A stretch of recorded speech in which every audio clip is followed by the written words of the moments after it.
नमस्कार विद्यार्थियों, शांति शिक्षा और सतत विकास के ऑनलाइन लेक्चर सेशन में आपका एक बार पुनः स्वागत है। विद्यार्थियों, इससे पहले हमने शांति शिक्षा के संदर्भ में तनाव प्रबंधन के प्रकरण पर बात करते हुए तनाव के प्रकारों पर चर्चा की थी, जो कि दो प्रकार से सकारात्मक और नकारात्मक होते हैं। आज हम तनाव के प्रभाव पर चर्चा करेंगे कि तनाव, और ये चर्चा विद्यार्थियों नकारात्मक तनाव के संदर्भ में है। एक असंतुलित मनोभाव से भरा व्यक्ति, परेशान, चिंतित, सांवेगिक रूप से अस्थिर व्यक्ति कभी भी उत्तम कार्य नहीं कर सकता। इसके लिए विद्यार्थियों हमें मनोरोग विशेषज्ञ की आवश्यकता पड़ती है कि वो उसके समस्या का निदान, समाधान प्रस्तुत करें।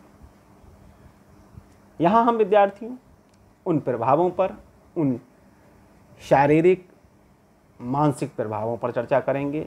व्यक्ति के शारीरिक एवं मानसिक पक्ष पर तनाव का प्रभाव, इस प्रकरण पर अध्ययन करेंगे और उसके बाद व्यक्ति से हटकर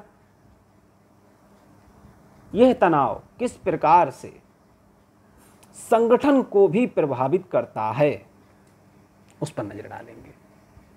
सबसे पहले विद्यार्थियों यहाँ हम शारीरिक प्रभाव पर दृष्टि डालते हुए देखते हैं कि तनाव का प्रभाव कहाँ कहाँ होता है। हृदय गति पर तनाव की दशा हृदय गति को प्रभावित करती है। ये बढ़ा देती है, कम भी कर देती है। अगला प्रभाव रक्तचाप, ब्लड प्रेशर। अक्सर हमने देखा है कि हाई ब्लड प्रेशर व्यक्ति तनावग्रस्त होता है।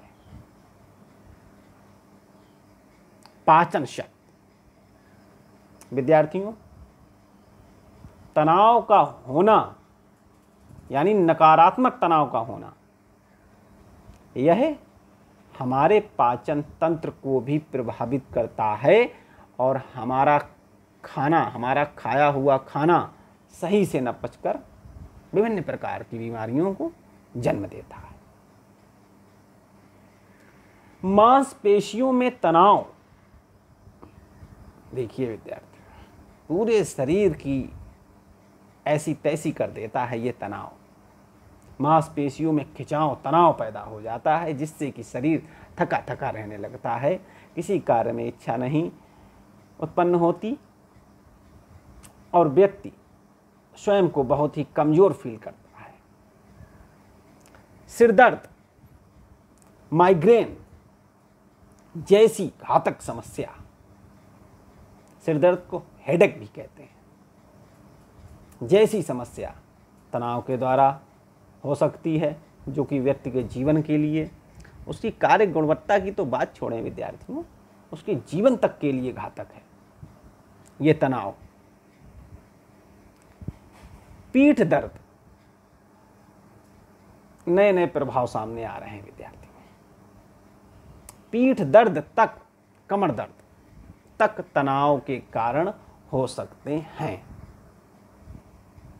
अतिरिक्त शक्ति की कमी, यानी एक बोझ, उदास मन, लटका हुआ चेहरा, इस तरीके से विद्यार्थियों हतोत्साह कि किसी काम में मन नहीं लगता, शरीर बोझिल हो जाना, किसी प्रकार की ऊर्जा का महसूस न करना तनाव के कारण हो सकता है। इसके अतिरिक्त ये व्यक्ति पर होने वाले तनाव के प्रभावों पर हम दृष्टि डाल रहे थे। इसके अतिरिक्त हमारे पाठ्य वस्तु में कि किसी संस्था पर, संगठन पर क्या प्रभाव डाल सकता है ये तनाव, उस संस्था की कार्यशैली पर, गुणवत्ता पर, उसके परिणाम पर किस तरह से घातक हो सकता है, अब इस पर जरा नजर डालते हैं। विद्यार्थियों, संस्थान की गुणवत्ता पर यानी उसकी कार्यशैली प्रभावित होगी तो जिस उद्देश्य से लेकर उस संस्थान में वो कार्य किया जा रहा होगा वह उस उद्देश्य को पूरी तरह से सकारात्मक रूप से प्राप्त करने में असफल रहेगा। तो इसे कहेंगे गुणवत्ता प्रभावित होती है। नियोजन एवं प्रबंधन पर प्रभाव। विद्यार्थियों, संस्थान के नियोजन में, उसकी व्यवस्था करने में और उसके प्रबंधन में कि कौन सा काम किस समय किसको दिया जाए, इस तरह से तनाव कहीं ना कहीं संस्था की व्यवस्था पर, उसके प्रबंधन पर भी सकारात्मक या नकारात्मक प्रभाव डालता है। एकदम से छोड़ देंगे काम को, कोई टेंशन नहीं लेंगे, फर्क नहीं पड़ता कि फिलॉसफी के साथ, तब भी कार्य नियोजन प्रबंधन कमजोर होंगे। और अधिक तनाव ले लेंगे तब तो गड़बड़ होना ही होना है। संस्था से जुड़े हुए व्यक्तियों पर इसका प्रभाव, अधिकारी संवर्ग पर, लिपिक संवर्ग पर, प्रशिक्षुगण पर, अन्य कर्मचारी जो इस संस्था से जुड़े हुए हैं वो भी तनाव से सीधे सीधे प्रभावित होते हैं। भावी कार्यों के निष्पादन पर, यानी जो कार्य भविष्य में हमको करना है उनकी क्वालिटी, उनके परफॉर्मेंस में गिरावट आएगी। कार्यों के परिणाम प्रभावित होंगे। भविष्य की रणनीतियां। विद्यार्थियों, जब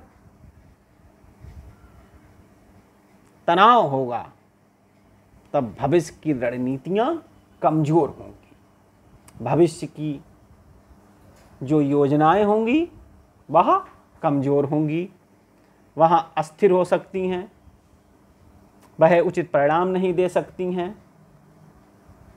इस दृष्टि से विद्यार्थियों, तनाव का एक सीमा तक होना ही बेहतर है। उस सीमा, सकारात्मकता की स्थिति को पार करके नकारात्मक तनाव का हो जाना किसी भी व्यक्ति, संस्थान से जुड़े व्यक्ति के लिए, संस्थान के उद्देश्यों के लिए, उसकी कार्यशैली के लिए, उसके प्रबंधन के लिए, उसके परिणाम के लिए, यहाँ तक कि संस्थान के भविष्य के लिए भी नुकसानदायक है। इस चीज़ को हमें अपने भविष्य में, अपनी कार्यशैली में उतारना होगा, जिससे कि हम समय रहते तनाव के स्तर को समझ सकें और अपने आप को संभालते हुए अपने कार्यशैली में, अपने निष्पादन में बढ़ोतरी कर सकें, गुणवत्ता का विकास कर सकें। विद्यार्थियों, इससे आगे हम अगले लेक्चर सेशन में तनाव को कम करने के उपाय पर चर्चा करेंगे, जिनमें मनोवैज्ञानिक उपायों के साथ साथ हमारी भारतीय परंपरा की सांस्कृतिक धरोहर योग का भी वर्णन आएगा अगली क्लास के लिए। आज के लिए इतना ही। धन्यवाद विद्यार्थी, बहुत बहुत धन्यवाद, शुक्रिया।